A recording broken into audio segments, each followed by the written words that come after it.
Hello, my name is Anjani Segrist, and today I'm reading the New Moon Astrology Report for March 27th, 2017, and the exact point of the new moon is going to be at 7:59 p.m. That's Pacific Standard Time. So what we're looking at with this new moon, first of all, the new moon points are always a time of setting new intentions, planting new seeds, and getting ready to start a new cycle. This particular new moon is a really good time to start something because we have the new moon in Aries, and Aries is a really fiery, action-oriented sign. So with this new moon, we're getting that extra boost of energy in that direction of passion and fire and everything that has to do with action, bravado, ambition. So this is a really good time if you have something on your back burner that you've been building up momentum or letting it cook, as I like to say. When I have something on the back burner, it's simmering, it's stewing, and it's getting ready. Now is the time to serve that up and to really bring it out, whatever it is. So we have Venus here also right there with the sun and moon in the sign of Aries. And I talked about this at the beginning of the month because Venus went retrograde. This is actually the beginning of her we call this an overtone. So when Venus is starting her cycle, which she's going to be doing in the sign of Aries, so we're having this long Venus cycle where the feminine energy is taking this fiery, ambitious stance for her cycle. So putting that together with the new moon, we're really looking at this fierce form of the feminine, and not just for women. So this feminine energy plays out for men equally as it does for women. So let's look down here. We have Saturn square to the new moon and to Venus. So with Saturn there, last month for the equinox, we had Saturn involved, and it was a little bit of a different energy than what we have now. But when Saturn is involved in a new moon point and with all this action-oriented energy, in medieval astrology, Saturn and Aries are sort of like battling each other. It's sort of a competition.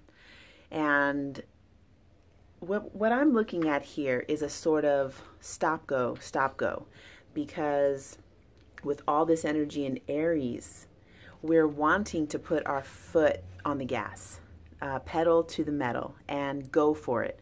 And then with this square to Saturn, we're sort of getting a sense of the brakes.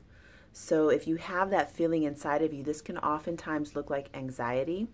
And I've just in the last few days seen a lot of clients coming in with that sort of feeling of compression, constriction in their belly and their chest.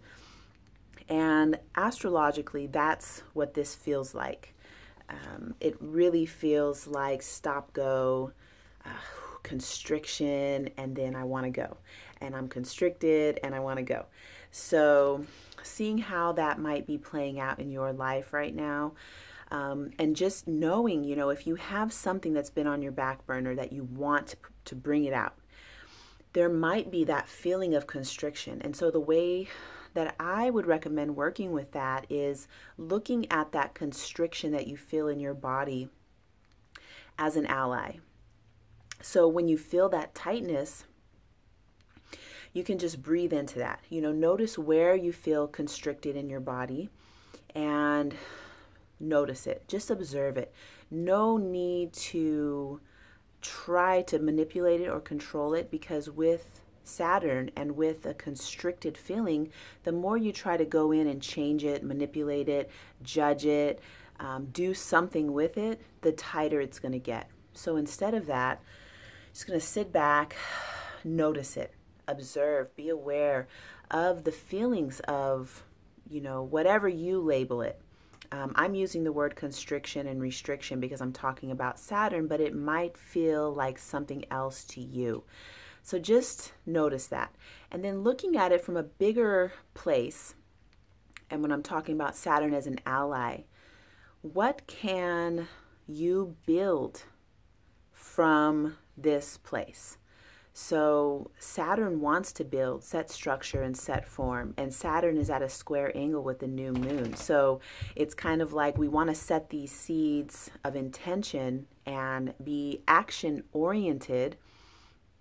And then that Saturn square is saying that it can say two things. You know, it can say stop and I'm going to constrict you, or you can feel that constriction as being, okay, let me sit in this and sort of settle in and build, you know, build, let something be built from that place. Because that's what Saturn ultimately wants to do, is have you get your stuff done.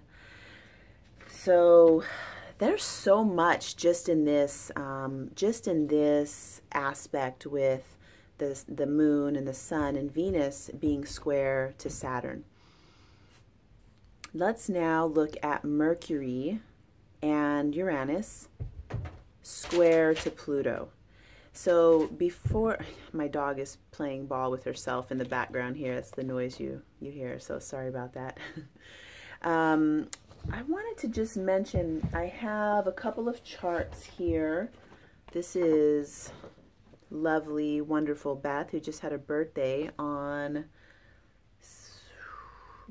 the 23rd, so happy birthday. So here's the Sun and Venus activating her natal Sun and also her natal Chiron, which are really close. We call this a conjunction. So this is out in the big sky, and inside is her natal chart. So this activation actually just sets off, the Sun and Venus here set off this whole thing for her. She's got Mars on the midheaven, so the way that she's contributing to the world, her own way of setting structure and form, really being activated by this conjunction we're having in the sky right now. So I'm pointing this out because everybody is going to have a different influence during the new moons and full moons, and you know where the sun is hitting. It's going to be different for everybody all the time. So here's mine. I have we have Venus and the sun together, and that's hitting Mercury for me, which is setting off this aspect I have with Jupiter. So this would say that communicating is being activated. And that's just really brief. I mean, I could go so much deeper into it, but for Beth, she just had a solar return. And with Venus there, with her solar return squaring Mars on her midheaven, this really looks like bringing together her feminine and masculine energies, and the way that's going to be seen on the, you know, the big top shelf of what we're seeing with her, you know, the way that she's contributing to the world. It's really bringing together her feminine and masculine and putting that up in sort of in the spotlight. So just a quick look at how this can affect everybody in a different way. So we're going back here to the big collective. This is the big sky. So affecting everybody in a unique way, but this is what the sort of signature is.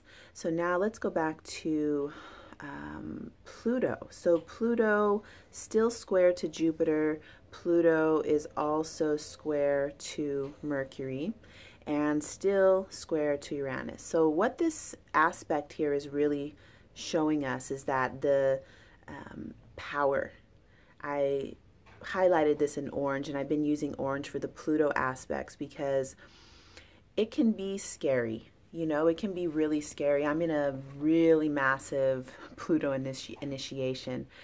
What Pluto wants is for us to break away from anything that stands between, you know, your real self and what we've been believing about ourselves. Pluto is just knocking that space away so that we are fully empowered, living more authentically as our higher self, the divine being that each one of us are.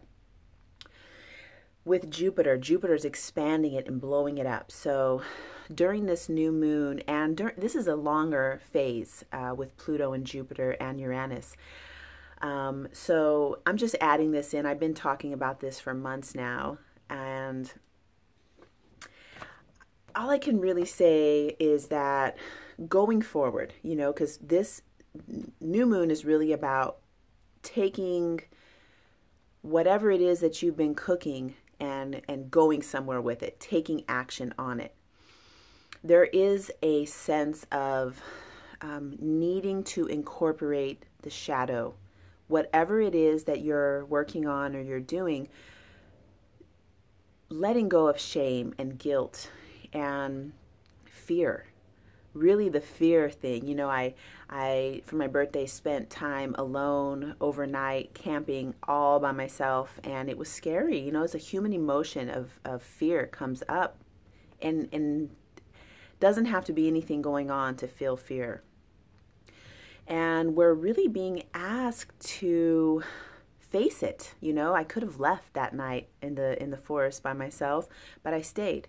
So facing our fears and being able to move forward, and not moving forward like abandoning fear and letting it go, but like knowing that that's part of our humanity.